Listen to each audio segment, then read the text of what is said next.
Hello everyone, आपका हमारे YouTube channel पर स्वागत है। तो आज इस वीडियो में हम बीए प्रोग्राम थर्ड सेमेस्टर का हिस्ट्री का बहुत इंपॉर्टेंट टॉपिक करने वाले हैं। आज हम जानेंगे घियासुद्दीन बलबन के बारे में कि घियासुद्दीन बलबन की पॉलिसीज़ क्या क्या थी, क्या क्या उन्होंने सुधार किए, रिफॉर्म्स किए एंड उन्होंने कौन कौन सी नई चीज़ें इंट्रोड्यूस की। ठीक है, तो ये सब कुछ हम डिस्कस करेंगे। वीडियो को स्टार्ट करने से पहले मैं आपसे कहना चाहूँगी, अगर आप हमारे चैनल पर पहली बार आए हैं तो सब्सक्राइब कर लीजिए ताकि हमारी हर वीडियो की अपडेट आपको टाइमली मिलती रहे। तो चलिए स्टार्ट करते हैं। अगर हम घियासुद्दीन बलबन की बात करें तो उनका रियल नेम, मूल नाम बहाउद्दीन था। ठीक है, असली नाम उनका बचपन का। वह एक इलबारी तुर्क थे, मतलब कि वो थे तुर्की के, लेकिन जो तुर्की के लोग थे उनकी भी अलग अलग कैटेगरीज होती थी, कास्ट होती थी। ठीक है, तो वो इलबारी कैटेगरी से बिलोंग करते थे। जब वे छोटे थे तो उनको मंगोलों ने पकड़ लिया एंड गजनी ले जाकर सूफी ख्वाजा जमालुद्दीन को बेच दिया।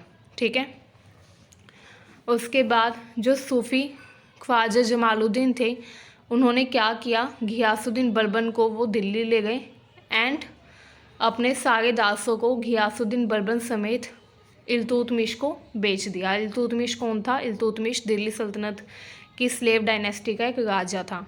ठीक है, अब यहाँ पर देखिए क्या सस्पेंस आते हैं। जो इल्तुतमिश था उसने क्या किया, सारे दासों को खरीद लिया जमालुद्दीन ख्वाजा से। ठीक है, सारे दासों को उसने कब खरीदा? 1232 में खरीदा। अब आप सोचेंगे कि ऐसे कैसे हुआ? बलबन जो कि एक दास थे वो कैसे खिलजी डायनेस्टी के ही वो 9वें शासक बन गए? कैसे हुआ ये सब कुछ? तो ये काफ़ी कॉम्प्लिकेटेड स्टोरी है, तो चलिए आगे देखते हैं। अब ये जो तुर्की जो लोग होते थे इनकी एक परंपरा होती थी, इसमें दास व्यापार काफ़ी ज़्यादा होता था एंड राजा जिन दासों को खरीदता था वो दास राजा के बेहद ख़ास होते थे। ठीक है, इसी वजह से बलबन समेत जिन 40 गुलामों को इल्तुतमिश ने खरीदा था वो सारे काफ़ी प्रिय दास थे। किसके? इल्तुतमिश के। ठीक है, 40 तुर्क गुलामों को उसने खरीदा। उसके बाद शुरुआत में बस आपको इतना जानना बहुत है। उसके बाद देखिए इल्तुतमिश के वो अच्छे दास थे एंड इल्तुतमिश को बलबन ने काफ़ी उनकी सेवा की एंड उस टाइम पर जो भी लड़ाइयाँ होती थी उसमें क्या होता था, जो राजा होता था वो अपने दासों को भेज देता था लड़ने के लिए। ठीक है, एंड अगर उनका दास वो लड़ाई जीत जाता था तो वो और भी ज़्यादा खास हो जाता था एंड उसका प्रमोशन कर दिया जाता था। ठीक है, तो इसी तरीके से क्या हुआ, इल्तुतमिश जो था उसने भी जो भी लड़ाइयाँ लड़ी उसमें क्या किया, उसने बलबन को भेजना शुरू किया। बलबन का अच्छा रिस्पॉन्स मिला, बलबन ने अच्छे से सारी लड़ाइयाँ लड़ी, सारे युद्ध लड़े। इसी वजह से बलबन को उन्होंने क्या बना दिया, ऊंचे पद पर गवर्नर बना दिया। ठीक है, मतलब कि ऊंचे पद पर उसको नियुक्त कर दिया। अब इल्तुतमिश आया, उसके बाद रज़िया सुल्तान आई, ऐसे बहुत सारे सुल्तान आए। बलबन ने सबको सर्व किया, सबकी उसने सेवा की। ठीक है, उसके बाद एक सुल्तान आया नसीरुद्दीन। ठीक है, उसकी भी बलबन ने काफ़ी हेल्प की, प्रशासनिक कार्यों में हाथ बटाया। लेकिन फिर क्या हुआ, नसीरुद्दीन की मृत्यु हो गई क्योंकि नसीरुद्दीन का कोई मेल एयर यानी कि पुरुष उत्तराधिकारी नहीं था। तो इसलिए उसकी मृत्यु के बाद बलबन ने खुद को दिल्ली का सुल्तान घोषित कर दिया।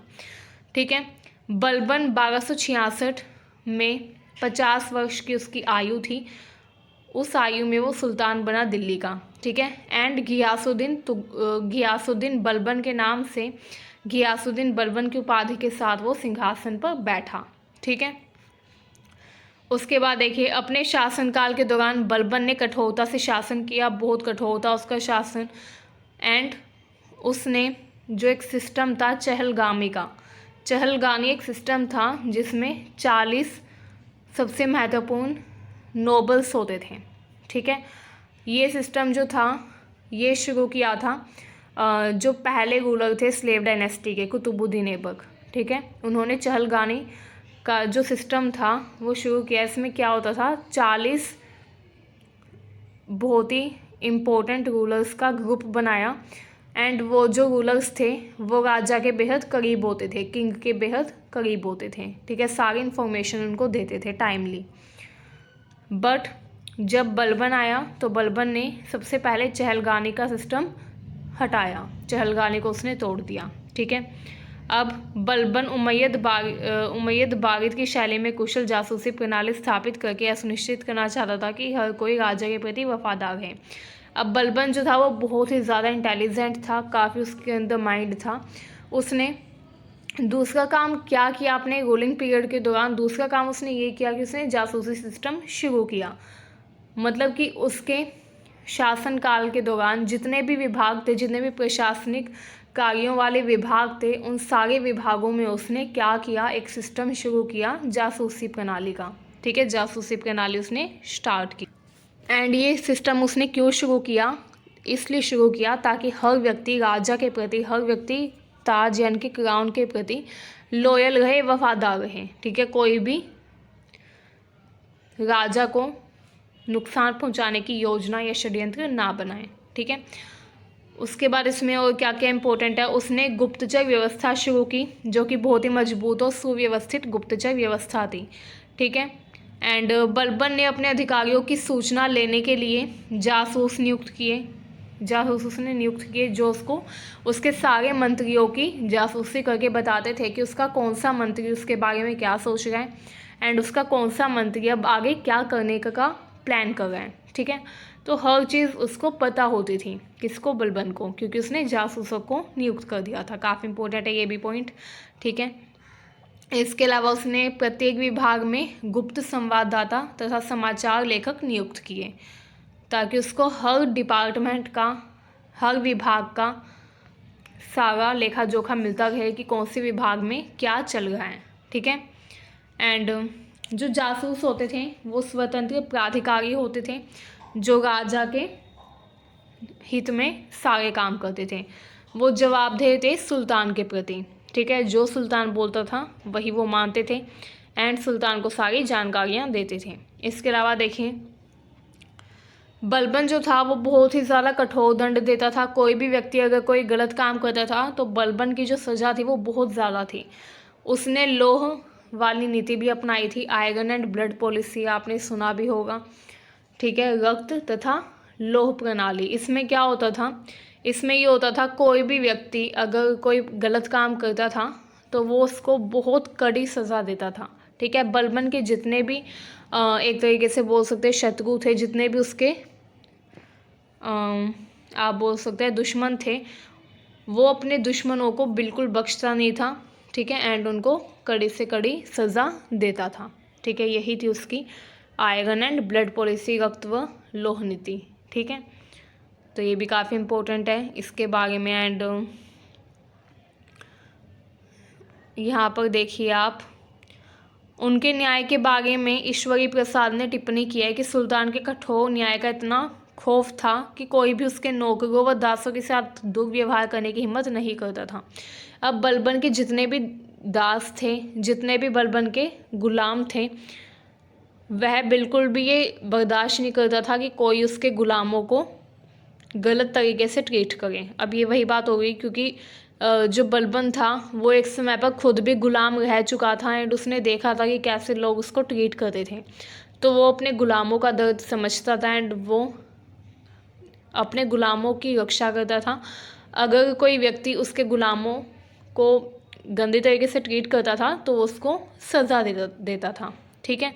काफ़ी इम्पोर्टेंट है ये। जैसे एक व्यक्ति था, उसने उसके गुलाम को ऐसे ही गलत बोल दिया था तो उसने उस व्यक्ति को पीट पीट कर मार डालने का आदेश दिया था, ठीक है। तो वो इतना खौफनाक तरीके से बोल सकते हैं अपने गुलामों की रक्षा करता था एंड कोई भी व्यक्ति उसके गुलामों को मारता था या कुछ भी करता था तो वो उसको कड़े से कड़ा दंड देता था, ठीक है। काफ़ी इम्पोर्टेंट है ये भी आपका। अब यहाँ पर देखिए बलबन ने मंगोलों के खतरे के विरुद्ध सेना को पुनर्गठित किया, ठीक है। उसने सेना को रीऑर्गेनाइज किया, पुनर्गठित किया, ठीक है। इक्तेदारों के राजस्व को भी उसने पुनर्गठित किया। उस टाइम पर क्या होता था, शमशुद्दीन के टाइम से ये होता था कि इक्ता सिस्टम इल्तुतमिश ने शुरू किया था, उसमें क्या था, इक्तेदार बनाए गए। अब बलबन के टाइम तक आते आते क्या हुआ, वो जो इक्तेदार थे उनके बच्चों को वो इक्ता ट्रांसफ़र हो गया था ऑटोमेटिकली। जैसे इल्तुतमिश ने किसी व्यक्ति को इक्तेदार बनाया, ठीक है। अब वो व्यक्ति जब बूढ़ा हो जाएगा तो वो अपना इक्ता किसको दे देता था, अपने बेटे को, ठीक है। तो इस तरीके से पता नहीं कितनी पीढ़ियाँ जो थी वो उस इक्ते पर राज कर रही थी, ठीक है। तो इसीलिए जब बलबन आया शासन में तो उसने सबसे पहले क्या किया, इक्तेदारों के राजस्व को पुनर्गठित किया। एंड जो मूल धारक थे जिनके इक्ता उनके बच्चों को ट्रांसफ़र हो गए थे, उसने उस तरीके की सेवा को बंद कर दिया, ठीक है, कि अब ऐसा नहीं होगा। ट्रांसफ़र इक्ता सिस्टम उसने हटा दिया, ठीक है। इक्ता सिस्टम को ट्रांसफ़र करने का सिस्टम उसने हटा दिया, ठीक है।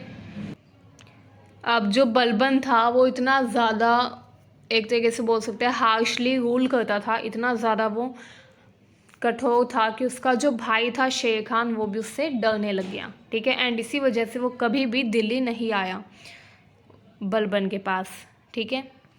एंड यहाँ पर देखिए बलबन का जो दरबार यानी कि बलबन की जो सभा होती थी वो एक संयमित सभा होती थी जहाँ पर उत्साह व हंसी अज्ञात थी। इसका मतलब ये है कि जो बलबन था उसका जो दरबार था वहाँ पर जब वो बैठक करता था तो किसी भी मंत्री के पास इतनी हैसियत नहीं थी, इतनी हिम्मत नहीं थी कि वो उसके सामने हंस ले, ठीक है। मतलब कि वो बर्दाश्त नहीं करता था कि कोई भी व्यक्ति या कोई भी उसका मंत्री उसके दरबार में बैठकर हंसी मजाक करें, ठीक है।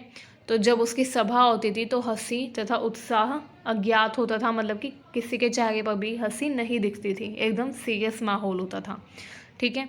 इसके अलावा शराब व जुए का उसने निषेध करवा दिया कि कोई भी शराब नहीं पिएगा, जुआ नहीं खेलेगा। वो बहुत ही स्ट्रिक्ट डिसिप्लिन रखना चाहता था अपने टाइम पीरियड के दौरान, ठीक है।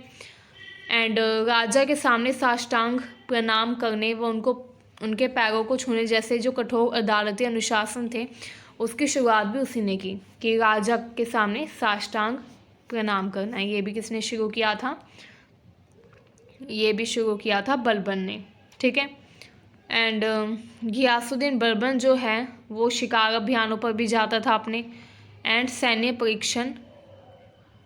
प्रशिक्षण के लिए भी वो अपने मंत्रियों को भेजता था, ठीक है। इसके अलावा उसके शासनकाल में पंजाब में बहुत बड़े पैमाने पर इस्लाम में धर्मांतरण हुआ, मतलब कि उसने बहुत बड़े पैमाने पर हिंदुओं को धर्मांतरित किया। कहाँ पर, पंजाब में, ठीक है। बलबन पहला ऐसा व्यक्ति था जिसने नौरोज़ के प्रसिद्ध फारसी त्यौहार की शुरुआत की। नौरोज़ जो है वो एक फ़ारसी त्यौहार होता है, पर्शियन फेस्टिवल होता है, ठीक है, जो कि अभी आने भी वाला है। मतलब कि जो न्यू ईयर होता है, नया साल, उसको वो नौरोज़ के रूप में मनाते थे, ठीक है। इसके अलावा उसने भारत में सुल्तान के लिए ईरानी पद्धति सिजदा तथा पैबोस की शुरुआत की। आपने 12th में पढ़ा होगा सिजदा एंड पैबोस के बारे में।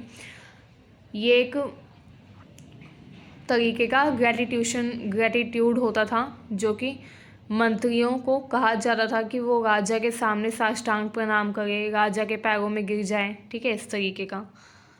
इसके अलावा उसने फ़ारसी त्यौहार नौरोज़ पेश किया। उसने स्वयं को नियाबत ए खुदाई कहा, ठीक है। वो अपने आप को क्या बोलता था, नियाबत ए खुदाई। ये भी इम्पोर्टेंट है।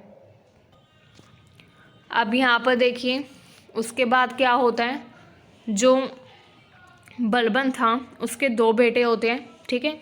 ये आप साथ साथ में नोट कर लीजिए। उसका पहला बेटा था मोहम्मद खान, दूसरा बेटा था उसका बुघरा खान, ठीक है। अब मोहम्मद खान जो है वो क्या होता है, मारा जाता है, क्यों, मंगोल के आक्रमण में, ठीक है। वो क्या करता है, मंगोलों से लड़ाई करने जाता है तो उसकी मृत्यु हो जाती है, ठीक है। अब मोहम्मद खान तो मारा जाता है तो कौन बचता है, बुघरा खान। लेकिन बुघरा खान जो है उसको कोई भी इंटरेस्ट नहीं होता शासन करने में, ठीक है। वो मना कर देता है शासन करने से। वो बोलता है कि उसे सिर्फ बंगाल चाहिए, तो उसको बंगाल दे दिया जाता है। तो जो घियासुद्दीन बलबन है वो अपने ग्रैंड सन यानी कि मोहम्मद खान के बेटे कायकाबाद को शासक नियुक्त करते हैं, अगला शासक नियुक्त करते हैं। उसके बाद 1887 में उनकी मृत्यु हो जाती है। देन कायकाबाद जो है वो अगला सुल्तान बन जाता है। लेकिन कायकाबाद एक बहुत ही वीक सुल्तान बोल सकते हैं, बहुत ही वीक सुल्तान होता है वो। एक स्ट्रोक में उसकी भी डेथ हो जाती है एंड उसका अकेला एकलौता मेल एग बचता है, उसका 3 साल का बेटा। ठीक है, लेकिन उसका 3 साल का बच्चा अब क्या शासन करेगा। ठीक है, तो उसको कौन मार देता है, जलालुद्दीन फिरोज खिलजी मार देता है उसके 3 साल के बेटे को, जो एकमात्र उत्तराधिकारी होते हैं। एंड जलालुद्दीन फिरोज खिलजी जो है वो एक नई डायनेस्टी इस्टेब्लिश करता है, वो होती है खिलजी डायनेस्टी। ठीक है, तो ये इस कहानी का अंत था। ठीक है, घियासुद्दीन बलबन ने अपने टाइम पीरियड में क्या क्या किया काफ़ी इंपॉर्टेंट है, आप इसके नोट्स बना लीजिएगा साथ साथ में। एंड मुझे उम्मीद है वीडियो आपको यूज़फुल लगी। आपको आपके एग्ज़ाम्स के लिए all the best and thank you for watching this video.